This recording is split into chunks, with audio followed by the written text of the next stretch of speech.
um, homosexuality, like other behaviors, are very clearly defined and fall under a category, a legal category of divinely prohibited. Just like several other activities, sexual or non-sexual. Okay. Could you give an example, just so that we can have a level?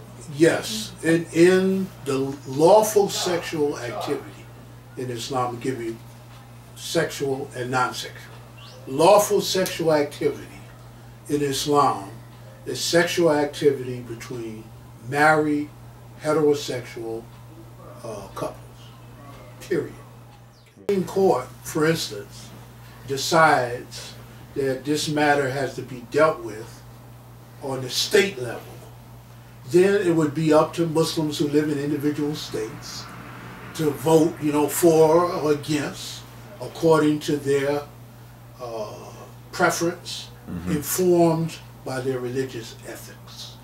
Okay, that's one thing. On the other hand, there are Muslims who maybe don't want to live in a society where pornography, alcohol, and all these haram things. So they have the option to just leave. But if you decide, well, I'm not leaving, I'm going to deal with it, then we have the option. I mean, we don't have an option to break the law,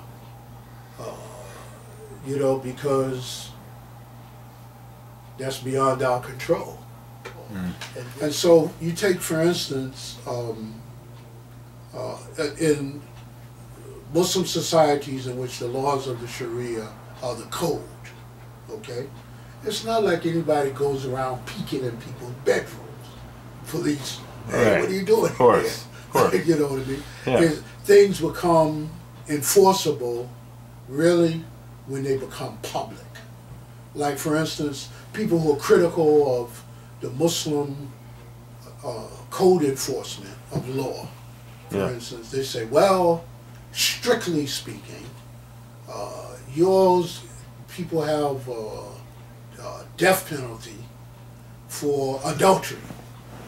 What kind of stuff is that, they'll say. And so we say, yeah, just like Old Testament biblical law, it's the same law.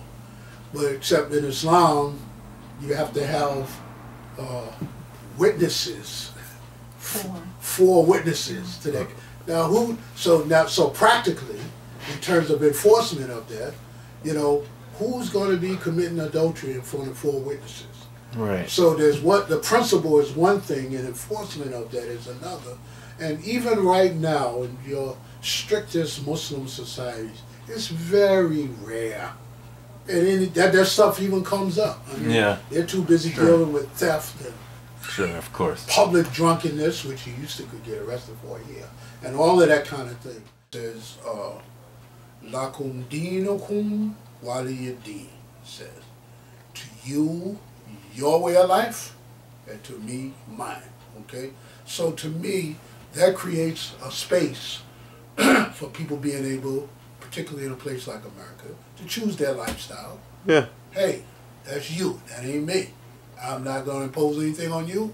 Don't be trying to impose anything on me. Right. So you over there, I'm over here, and that's it.